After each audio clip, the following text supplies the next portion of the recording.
Alright, so this video is basically a result of someone implying Spectre was not about it. Now, if you have seen my prior video on Spectre, it's like over an hour long. I covered the entire run on Spectre from 1992. It was absolutely amazing. And disrespecting Spectre is no longer tolerated because of that run. So with that in mind, when that occurred, I was like, I gotta make the video. It has to happen. Of course, I will basically be covering all the Thug Life moments from that Spectre run. If you like content like this where I discuss more narrative than really scaling and go over fun topics, let me know. Hit the like button as well as subscribe if you hadn't had a chance to. And if you want to help me grow as I pursue, 10K, share my content with people you know will like it as well. And hopefully it helps me grow. But anyways, let's begin. Now, first moment we're going to talk about is when he pulled up on a regular, I forgot why he needed something from this person named Michael. It was evidence or something for his case. And when Spectre's on the trail for something, he doesn't wait around. He's trying to get it done ASAP. So what's he do? He says, fine, you don't want to answer the question? I'll take you to hell. Literally takes the dude to hell. 0 to hell.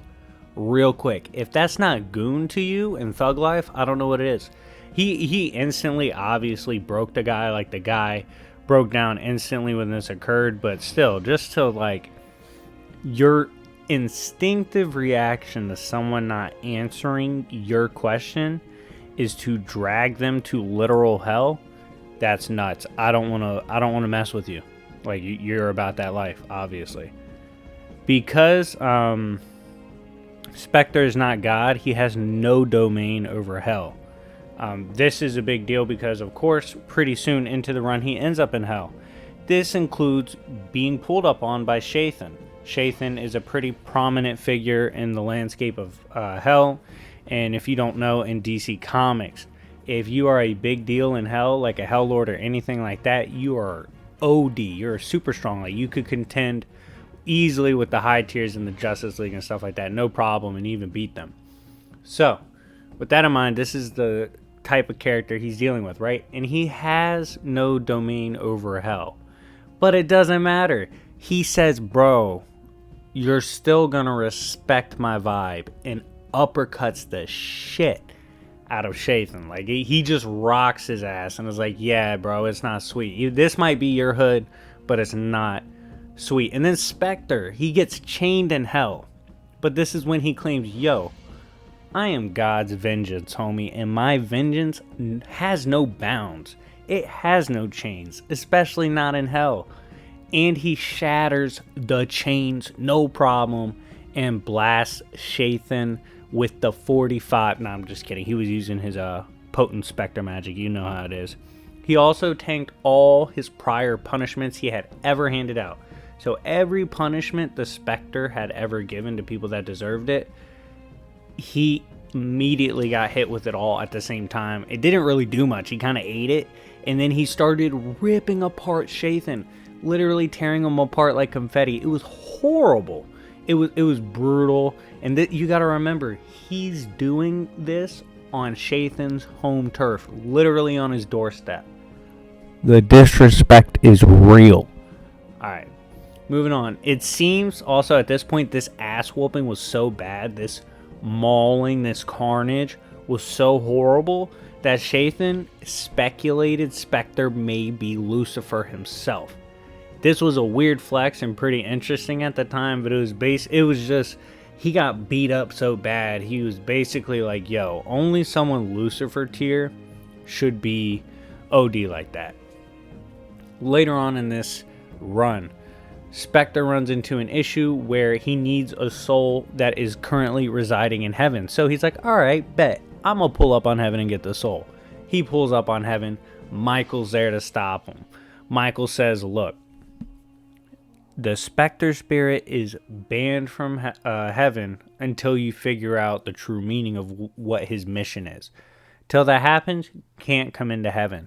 Spectre says, look, dog, either you step aside or we're throwing hands right now. And this is crazy because, for context, Michael in DC Comics is like top 5 strongest character. He's up there. Now there might be some obscure characters above the typical strong, but I'm talking about characters we consistently know of and consider Dream of the Endless stated Michael's way up there with Lucifer. So he's that tier, and Spectre said, look, bro, I will literally scrap you right now. And he does. But it was so funny because Michael is staring at him, right? And he's like, I hope you know that if you try to break in, I'm putting hands on you. And it cuts to Spectre, and he like looks real close. He looks real close at Michael, and then he he tries to just break in, and then of course the fight breaks out, and my boy Spectre takes the L. We're not gonna lie, he takes the L, gets beat up by Michael, but Michael was forced to admit that Spectre is a formidable opponent. So one of the strongest characters in the comic, verse, admitted he's a goon, admitted he's about it. That is a major W in goon points. Next up, Asmodeus, one of the Hell Lords or whatever, one of the more prominent ones, and Spectre got into it, right? They had a good old-fashioned street fight, New York street fight. However, they weren't just hitting each other with regular stuff. What was happening was they were hitting each other with dreams and possibilities. I don't know how much more thug life it gets. Like, he's hitting this dude in the mouth, in the face, while talking trash, and what he's hitting him with is literally abstract dreams and possibilities. It's crazy. Like, he's in this run, not only is he not a jobber, but he's a legitimate just threat to everybody he beefs with. Also, Spectre has the power to kill Asmodeus, who is the Lord of Despair. So, one of the more prominent Hell Lords, who I already explained how they casually scale, is getting ripped apart and is gonna get killed. And Spectre has the power to kill him. Thug life. He will do it too. He then gets randomly pulled up on later by a dude with a massive power source, and Spectre looks at him after getting hit, and he's like, yo, what's that in your hand you got? And he's like, look, dog, I am low-key channeling the power of God. So yes, Spectre literally got cheap shot in the back by the power of God. Spectre's response to facing the power of God was to throw a mean left hook. He put the dude down. He beat him up. Spectre's a goon, bro. He swings on everybody in this run. It's amazing. He then, at one point, gets corrupted by Naran. Naran's one of the strongest Hell Lords in DC, if not in contention for the strongest. And when this occurs, Phantom Stranger runs around and is like, yo, I gotta assemble a team, a hit squad, to take out Spectre because he's OD. On this team includes Etrigan. If you don't know anything about Etrigan the Demon, you need to know that he likes to rap. He's a rhyming demon, so he literally raps all the time. Everything he says is basically a rhyme. He's Etrigan the Demon. So, keep that in mind. He pulls up on Spectre and puts hands on Spectre. Spectre spits a bar at him. Literally freestyled on the spot. And then slapped the piss out of him. So he spit a bar at the dude who's always rapping. It was a legit bar. Like, it wasn't even a joke. It was a legit bar. And just backhands him like a pimp. It was OD thug life. Like, dude, if you haven't liked the video right by now, you need to right now. Just for that backhand. The backhand was brutal. The bar was vicious. He should have turned it into a song. It would have been a banger. But yeah, that's one of his oh my god, it was just so funny because it was so random that he would style on him like that. Of course, at one point, Spectre gets compromised because of dealing with Eclipso, who prior to Spectre being around was the original like wrath of God, so to speak, but became corrupted. Spectre gets corrupted. Of course, Jim Corrigan, the host for Spectre, has to get Spectre back. He does so by taking Spectre back outright, like he just has the willpower to do it, and then Spectre beats the shit out of Eclipso for playing him. It was pretty rough. It was not a happy day for Eclipso when Spectre got back to normal. Later on in the comics, we can see Spectre can destroy free will. And he flexed too. He was like, look, dog, free will is whack. And sure, I could destroy it, right? But I'm not going to, because I'm a nice guy and I'm going to let y'all have your free will. That's a crazy flex. The idea that like you could just randomly delete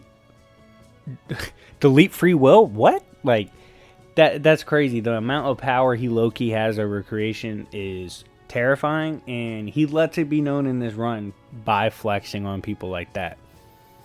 He then gets into a little bit of a squabble in issue 25 with Belial. Belial is the son of Trigon, the strongest son of Trigon.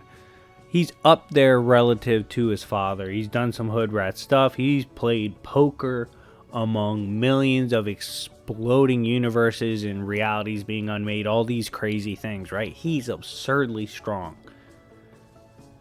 That doesn't matter. Spectre told him, yo, demon lords are trash. And then he beat up Belial. Spectre's a goon. Like, he's just all of these top tiers that are supposed to be the guys that style on people, that are supposed to be OD and non-jobbers.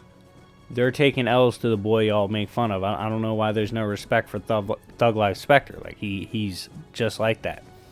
Of course, later on, Asmodeus comes back, as Asmodeus does have a master, someone even above him, and beefs with Spectre.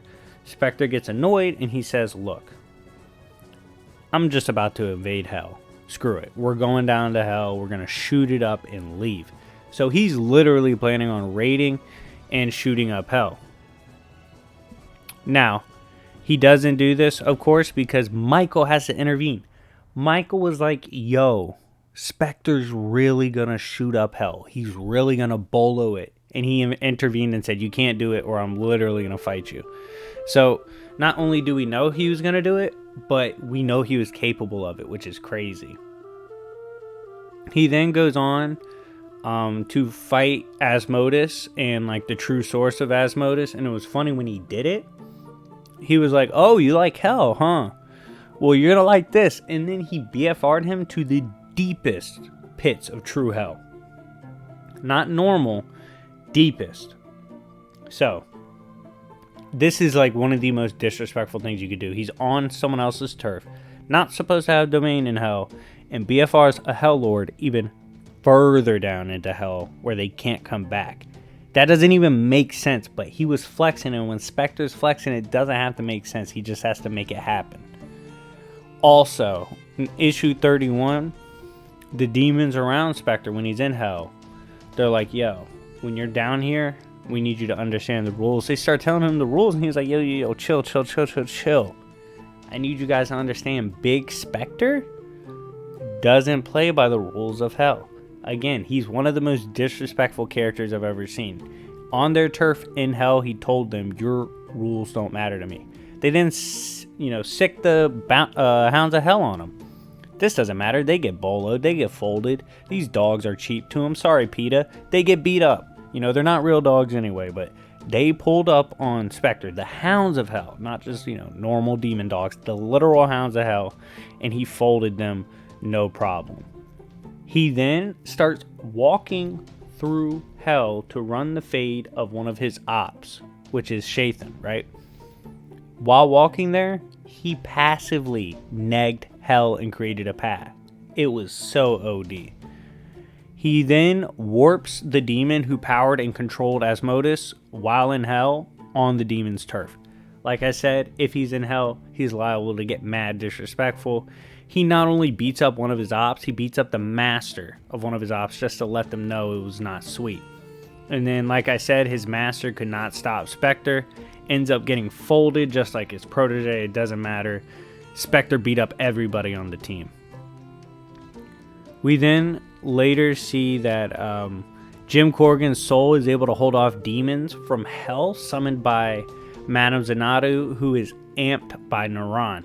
Jim Corrigan is no slouch either in the Thug Life department. He was a former detective, real hardcore, stands for the truth, and he scraps these demons no problem. He's like, oh, y'all want to talk trash, and then he just starts folding them. So he's crazy too. Don't get it twisted. Both characters are about it, and they share the same obvious being. He then Jim has to face the Spectre to get him back and to get control back after it's being taken from him. He does this and folds the Spectre and folds what's inside of it. The spirit wasn't able to stop him. Jim Corrigan was too much, hit him with some mean crossovers, and got Spectre back. Issue 37. Spectre went to the dream plane, then transcended to the iconic plane to battle Uncle Sam. This is where it truly dives into the deep end. Yeah, so he finds out that these beings interfering with creation, making people, America particularly, dark, making them hateful, all this darkness and stuff. He finds out it comes from the icon plane, right? When he finds this out, he says, bet, I'm going to go up there and I'm going to beat their ass for doing that. He goes up there to fight Uncle Sam because it's Uncle Sam's fault. Unfortunately, apparently Uncle Sam has an outerversal jab because suddenly Spectre comes back and he got folded like a fresh towel, okay? Uncle Sam beat him up. Uncle Sam in DC Comics is broken. If you want to see Uncle Sam in a versus battle or a power scaled video, let me know because to my knowledge, he's very obscure because I've never heard of him before. So before this, I didn't know him, so he was funny, he was hilarious, and he was broken. So if you want to see a video on him, let me know. But Spectre still pulled up. And then to make matters worse, Spectre later on has a further discussion with what Uncle Sam really is, what the icon plane is, all these things.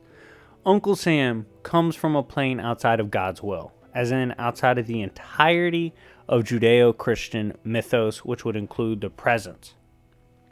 This completely tripped out Spectre, but also consider this. Spectre still wanted beef. He's still trying to beef with the same crew that is like outside of the presence, which is his power source. And he still wants smoke. That's crazy. He's a wild boy.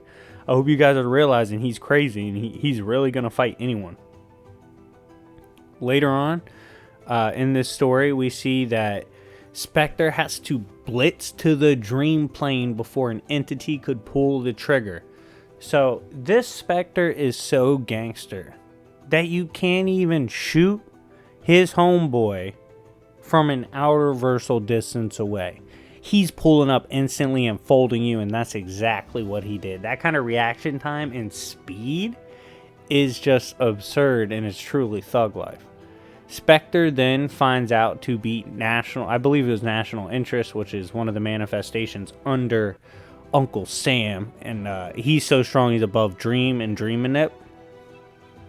Spectre finds out the only way to truly beat him is to merge him on the physical and Dream plane so fast at the same time that it merges at once and destroys itself. He does it! He basically goes in two places at once, outerversal distances away simultaneously, and merges them simultaneously. If your head hurts trying to quantify that, good, because it's not quantifiable. It is BS, but when you're a thug like Spectre, you can literally move like that. So, sorry, not sorry. This is where, of course, the war begins for humanity's heart and soul, basically. This includes a lot of stories where Spectre has to deal with concepts. One of the first concepts he has to deal with is Karen. If you don't know who Karen is, it's angry white women. Yes, the I'm sorry. The sum total of women's rage decides to get involved and get in the mix, okay? So raging women, the embodiment, the idea of raging women that be tripping is now beefing with Spectre. This like concept and idea is so crazy. It's so absurd that she literally accuses them of smoking cigars because it reminds them of wieners. It makes them think they're smoking wieners. She said that, and at that point, Spectre said, yo, look, that's where I draw the line. You can threaten to destroy creation. You can threaten to kill me. You can threaten to kill all men. But when you make fun of Cuban cigars and things of that nature, I have to fold you. And this is where we basically see Spectre start to let her know, hey, look, I was letting you talk. I was letting you, get off with your thug life stuff. But I hope you understand, just because you're literally the embodiment of a raging woman, don't think I won't biblically beat your ass. Yeah, that's right. In the Bible, they did beat their women low-key. But we're not going to talk about that. Yeah, so Spectre was like, yo, I'm really going to sauce you up if you don't stop tripping. And this is even Xanadu was there and was like, yo, Spectre really could sauce her up if he wanted to. This is where we see Spectre can indeed be in two places at once, as I mentioned before. But to do so strains reality. So creation, all that gets threatened because Spectre is too quick with the juke moves. Because he's so fast. Y'all thought Flash was fast? Flash is a jobber. First of all, Flash's biggest ops uses a slushy gun and a boomerang. Stop it. But anyways, getting back to Spectre, he's so fast and is in two places at once, and it strains reality. It's crazy. We then see Xanadu confirm and say it out of her own mouth that raging women indeed do not scale to the Spectre. He's too much of a thug. They aren't good enough. They aren't strong enough. They aren't raging enough. His rage is more because it's God's rage. They don't have it. They get sauced up. Spectre, of course, wins, and the war progresses on. Alright, next part is going to be controversial, but it's also by far the funniest moment in the run. I warned you in advance. It's hilarious, though. So, Spectre runs into this part. Well, you'll get what I see in a minute. So, these dudes are getting beat up in the park, right? Turns out they're a gay couple. And they're getting beat up because they're gay. Spectre pulls up and is furious. And he makes them stop and they run off. That's when the dude is like, yo, Spectre, why didn't you kill those guys? And Spectre was like, huh? Because Spectre didn't, he stopped the assault, right? But he didn't go chase them down and kill them or anything. And the dude was like, yo, why didn't you kill them? And Spectre was like, he didn't really, I don't remember verbatim what his answer was, but it wasn't the desired answer. And the guy basically goes, oh, is it because we're gay? And Spectre doesn't say anything. He just looks back awkwardly over his shoulder, and the dude yells, you bastard. It was like, Spectre, say something, bro. But he knew. He just knew that the most thug life thing to do was to be quiet and make that dude guess. Make that guy wonder what Spectre's thinking. Is Spectre judging him? And that just made that dude snap. And he said, you bastard. And when I first read it, I lost it. And this is where we find out gay people truly confuse Spectre. And when you're confused about gay people, there's only one thing you can do that's truly thug life. And that is to fly to heaven immediately and ask Michael, are gay people cool? That's literally what happened in this Spectre run. Like I said in my other Spectre video, if this was written now, it would probably get canceled. But this was written back then, and he asked Michael, yo, are gay people cool? Because I don't know if I'm supposed to beef with them. If I'm supposed to beef with them, I'll beat them up and all that. But if I'm not, let me know. And Michael actually tells him, gay, straight, that doesn't apply in heaven, all that. And which makes sense, because heaven should be vastly beyond that. So, but anyways, it was just hilarious that his first reaction is literally to fly to heaven and ask a question. So that's truly just thug life right there. All right, so we know this, right? That Spectre now understands God doesn't hate gay people. So he takes that idea and he returns. And when he returns, the concept, the idea of hatred for gays in America pops up. That's an actual thing. It's an entity, and it's OP. Pops up and starts chopping apart Spectre, and is like, oh my god, we're going to kill all the gays. We're going to kill the idea. Like, he's talking crazy, right? And Spectre says, look, bitch, the gays are with me now. And the guy's like, what? And then he suddenly just gets popped in the face by one of Spectre's fists that got cut off, and he just got one-shotted. Spectre literally one-shot the accumulation of hatred for gays to ever occur. Like, the idea of that. That's crazy. This man, Spectre, was out here fighting for everybody. What a hero. What a goon. Like, he literally was standing up for, like, everybody that he possibly could in this run. It was hilarious during stretches, but he really was. Spectre later goes on to meet Gaia. Gaia, of course, being basically what inspires the green, what inspires creation, all that. He cures Gaia of a metaphorical evil that plagued her. But not only that, he tanked it, because the way he cured her was taking it for himself. And by doing that, he had to absorb it, and he tanked it, and she was fine and got to live because of him. But doing that, like, casually just pulling up and not even knowing how to do it, like, he didn't know how to heal her. She had to explain it to him, and he tanked it. Now, one of my favorite moments ever, because this was one of the tensest moments in the comic. So, look, by this point, we beat, who did we beat? I know we for sure beat gay haters. We beat them up. We beat up a couple before this. Now, we're on to Native Americans. Basically, how they've dealt with being mistreated in America and the idea of hating Native Americans. Spectre pulls up on this Native American where spirits are attacking. He's getting attacked. Spectre's like, yo, I'm here to help you out. Natives are cool with me. I'm cool with y'all. I'm gonna save you, right? Everything should be good. Nope. Homeboy turns around, looks at Spectre, and one of the funniest things ever, and says, never. This is a white man's trick, and you might be the whitest man I've ever seen. I was like, oh my, you could tell, dog. Like, Spectre was about to unfollow him on Twitter. Like, he was real upset about being called the whitest man ever. But that did happen, and not many characters in comics can claim to have been called the whitest man to ever exist.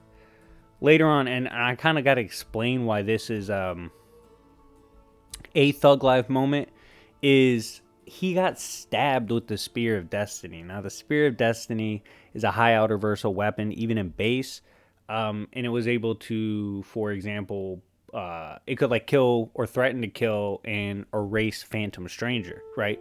Who has magic on a creation level strength of power.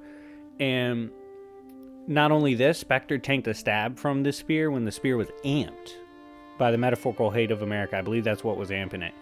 He tanked it and kept fighting. What kind of savagery is this? What kind of brawler do we have on our hands? Y'all told me he was jobbing, but he's out here really throwing hands, and he's really about it. I don't understand the disrespect. It's horrible. Spectre, while weakened, also took a hit from a being not just on a physical level, not just on a spiritual level, but also on an iconic level at the same time. I already explained to you how OP icons are and the icon verse in DC is, and how, and if you didn't know, Spectre's part icon as God's Wrath, and he tanked a hit on all levels from this and got up later and kept fighting. That's ridiculous. Spectre then goes on to fight the entity American Scream. He's the darkness in the heart of America. So basically, we are on that final boss tip where he's taken apart these individual aspects of hatred in American history, right? You know, the mistreatment of black people, the mistreatment of Native Americans, gays, all this. So across basically all spectrums of messed up white people stuff in America, let's keep it a buck. He is now dealing with the accumulation of it, the total overall darkness within the heart of America. That idea of our overlapping, encompassing darkness, wave of darkness that rests over us because there's so many years of bloodshed in America and things like that. So he has to fight this, and he is. And not only does he have to fight this, he has to fight on the plane of iconic ideas in the heart of America for the heart of America. Like, how more gangster does that get? Like, dudes really out here fighting for us Americans on an iconic level. Then, this is one of his homeboys, one of the funniest characters I've seen randomly pop up in a comic book run, Patriot. Patriot exists as long as Americans hope and dream. So he's basically the red, white, and blue story version of Superman. Like, he's just American hope and dreams. Not all hope and dreams, just American hope and dreams. But as long as America still has swag, he will exist. And I thought that's funny, and we do see they actually retain a friendship after they meet. We then see Spectre later on run into the Joker, right? Always a bad case, even if you are a high-level being, because Joker's so tricky to deal with, especially his psyche, his broken psyche. And when he pulls up on him, they get into it, right? And Spectre is about to just one-shot Joker, just get rid of him completely, literally going to kill him. Batman saved Joker with semantics. It was so stupid because Spectre literally was going to one-shot get rid of his ops. Wouldn't have even been blood on Batman's hands for real. Spectre was like, look, dog, I'll take him out back and I'll handle it myself. But no, Batman had to run interference when Spectre was being a G and stopped him from killing Joker. And then Spectre gets taken over by Joker briefly. And when this happened, Jim Corrigan has to go into the Spectre to get it back. And you know, I already told y'all how Big Jim moves when he has to get Spectre back. Beats the shit out of Joker, kicks him out of Spectre, takes Spectre back. You know the vibes, that's how Jim moves. We then see, of course, a rematch with Spectre pulling up on Shathan. And when he does, he's tired of the shenanigans, right? He's like, look, you've been giving me issues for too long. It's time to get sealed, right? And he, or DC Comics version, Reaper Death seals his ass. Manhandles Shathan again. It's just funny how Spectre beats up so many demons in hell on their own turf. It's just mad disrespectful. It's always going to be gangster whenever he does it, no matter what. Next, this is random as hell, but it's also a reason he's a goon. Spectre decides to start his own, I'll give you a second to guess, because you're not going to guess it, damn cop show. Yes, my boy Spectre said, look, I've been putting in all this work in the streets. It's time I get some clout, time I get some recognition. I see Cops is popping. I see Cops is a iconic show. It's time for me to have my own iconic cop show. Moving on, we see eventually he has to deal with God going missing. Yes, Spectre took a field trip up to heaven and saw God was not there and said, damn. Then he goes down to Limbo, right? And he sees Deadman. Deadman's like smoking a blunt or something in Limbo. He's just literally chilling, not bothering anyone. I think he just says the wrong thing to Spectre and just gets bullied. Like, Spectre just starts bullying him. It's like, dude, like, Deadman's like, chill, bro. Like, no beef. Yeah, it's ridiculous. I don't know why he was so mad at Deadman, but he he started bullying him because he's a goon. And then, of course, this search for God, since God's missing from heaven, leads Spectre, of course, because it's a goon moment, back down to hell. When he gets there, he keeps going to the innermost gate of hell, and they're like, yo, there's no way he would come in here. Like, you know, this is the innermost gate. Like, this is the hood of hell. Like, this is really a rough neighborhood to try to come and run up in. Doesn't matter. My boy Spectre kicked down the gate and said, what's hood?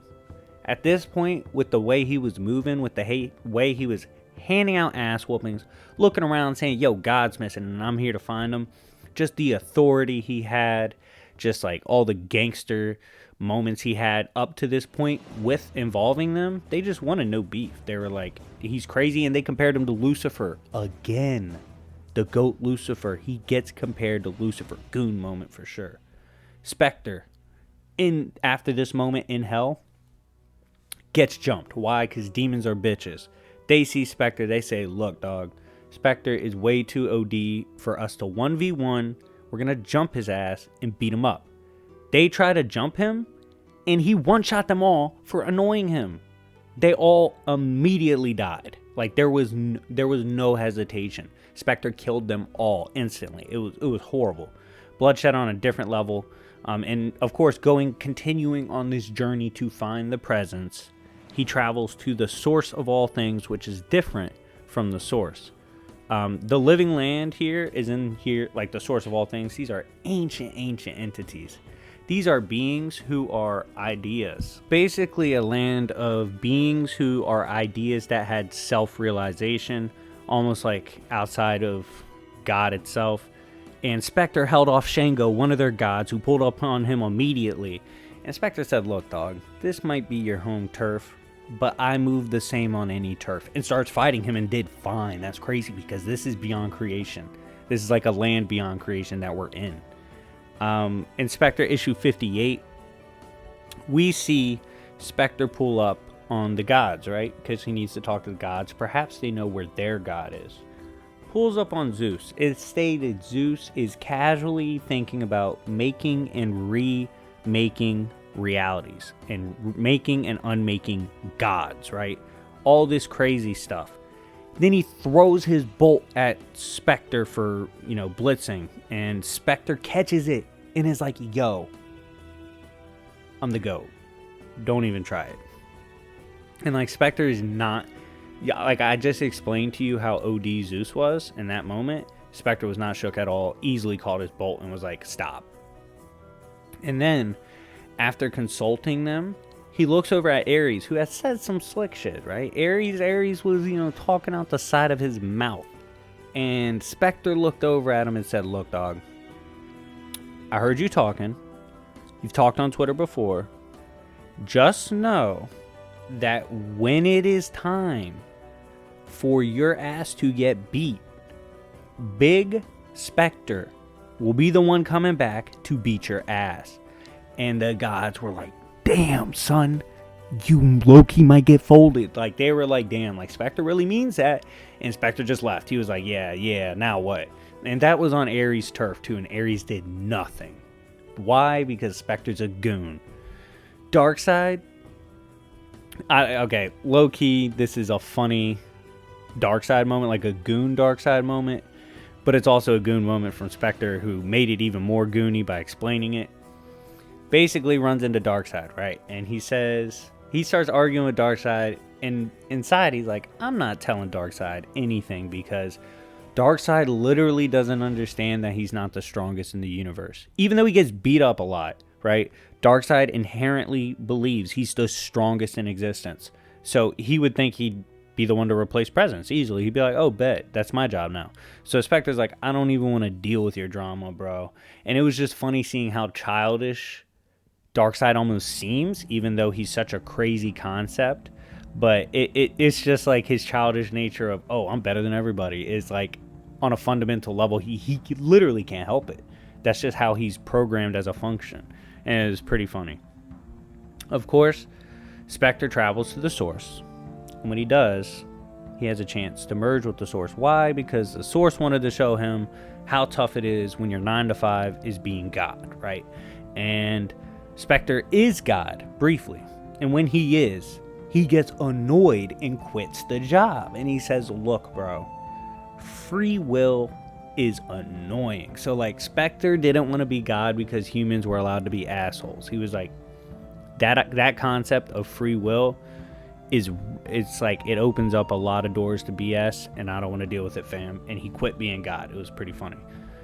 Moving on, Spectre, we see, is a walking contradiction because he was spawned from injustice to fight injustice.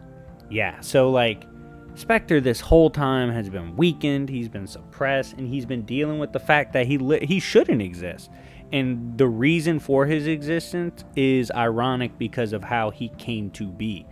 And that, of course, is because he saw his dad, who was a preacher, commit a horrible crime against, assaulted his best friend's mother, and his best friend ended up dying because he ran away. And he hated, Jim Corrigan hated God because of that, right? He had big beef with God because his dad was a preacher. So of course he's like, y'all are in the same gang, I hate you both, right? So that's why it was crazy seeing he was a walking contradiction, because he had to deal with all that wildness in his own brain, in his own conscience too.